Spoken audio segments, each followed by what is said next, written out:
1/5 of all Minecraft items need this farm. Hello there, Ray here. I'm designing an automatic farm for every item in the game of Minecraft, and bamboo is a game changer. Not only can you craft all these cool blocks, but you can actually use bamboo to craft 1/5 of all the items in the game of Minecraft. This is because it can be crafted down into planks as well as sticks. So if you could just get tons of bamboo, you can actually get tons of items. You can find your first bamboos inside jungles or in shipwreck chests. There's a couple different ways you can get large amounts of bamboo. First up, let's take a look at my efficient bamboo farm. This consists of a bunch of plants growing naturally on a bunch of dirt. Just build this near where there is players and it will automatically grow. The stalks can grow between 12 and 15 blocks, and when they get this tall, they're going to activate some redstone, which is going to come down here and activate this fly machine. That's going to automatically sweep across the entire thing, breaking them off so they drop as items. The items that kind of fall off to the side, we have just some simple water streams placed in, which will push them back towards the center. The fly machine itself is quite simple, can be made out of slime or out of honey blocks, and it just has 2 pistons with 2 observers. Once it reaches the opposite side, there's just a small mechanism which turns it around and sends it back. And you can make this farm as long as you want. I would recommend going over 8 chunks in one direction. And the next stage is when the machine actually reaches the very end. So at this point, any items that are stuck on top of the actual bamboo blocks will get pushed off so they can be collected. This occurs when the fly machine comes back and activates some redstone, which comes around and activates a bunch of hopper minecarts underneath. They'll sweep underneath and pick up all the items from above, and then they will return to drop them all off. I also have a manual override for the furnace minecarts in case there is extra bamboo they want to get picked up. You could just flick that switch, then the hoppers will be constantly running back and forth. You can get all the needed rails by using my iron farm or gold farm or this rail duper. Once they go on top of this, they will automatically have their items be removed and placed down into any type of storage. Or you can go in like what I did here and have them being used for a fuel source into this mega furnace array. They go into the bottom slot and provide fuel, and then we can come in and place whatever items we want into this chest here, and it will automatically pick them up and distribute them throughout all the furnaces. Everything that is smelted up will automatically be taken out and stored in these chests down below. The cool thing about this furnace array, you can come in and power any of these hoppers underneath of the furnaces. That way when they finish cooking, the item will be stored in here. And if you happen to need some experience, I currently have 0, and you go ahead and pull this item out, you will get all the XPs from the items that were smelted through the entire system. So if you let this run in loaded chunks, it can store up tons of XPs inside the furnace, and then just coming by and pulling out the last items, you can get all of those XPs, easily getting you any amount of levels you ever need, which makes this a must-have not only for fuel but also for XP.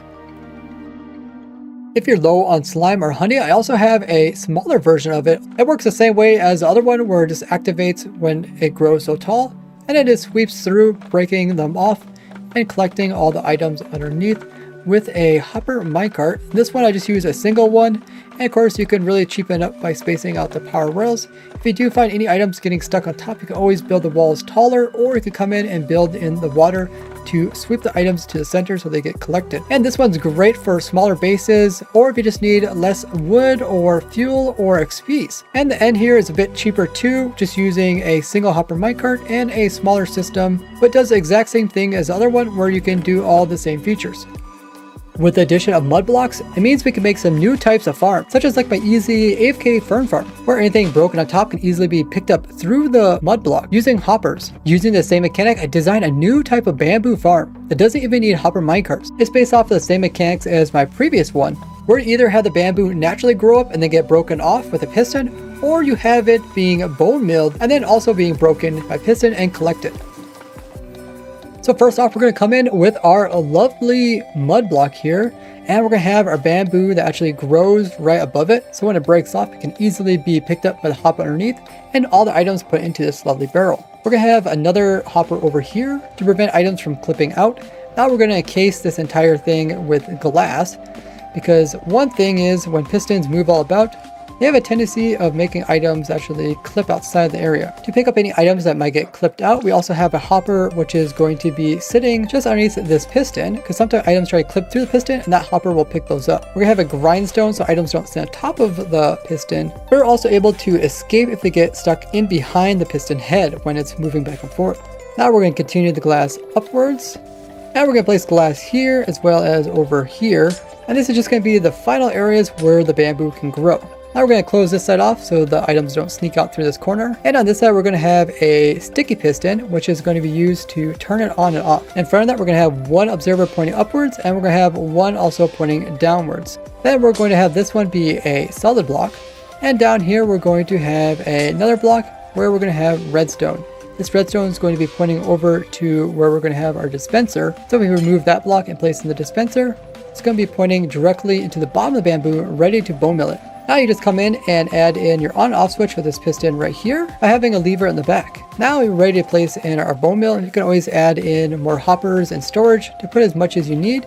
And just like that, it's automatically working.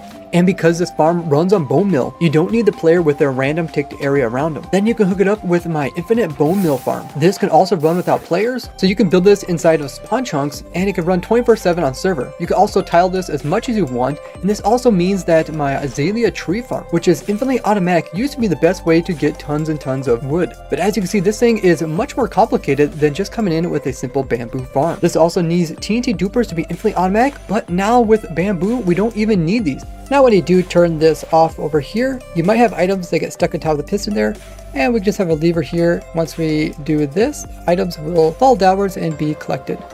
But if you don't want to use bone mill to get bamboo, alternatively, you can have the bamboo naturally grow up. So we won't have that, and we won't also have this, and we'll just replace all of this with just some glass, like so. Then where we had glass here, we're just going to replace that with an observer, and that's going to point into a block. We'll have a block down here, and a redstone right there. And then we'll fill in this corner with glass, and it should be good to go. So now when the bamboo grows up over time and naturally, it will eventually reach that observer, which will activate the piston and break it into items, and it'll be collected, all without needing some bone mill. And this farm is tileable. For each of the farms, it produces around 18 bamboo per hour per plant. So the bigger you make your farm, the more you'll get. Subscribe and share this with your favorite Minecrafter. Then check out my quest on how I'm farming up every item in the game of Minecraft in this playlist here, or this one all about complex farms. Because of you, I'm able to share my passion for the game to thousands of people. So thank you, and I'll see you in the next one. Bye-bye.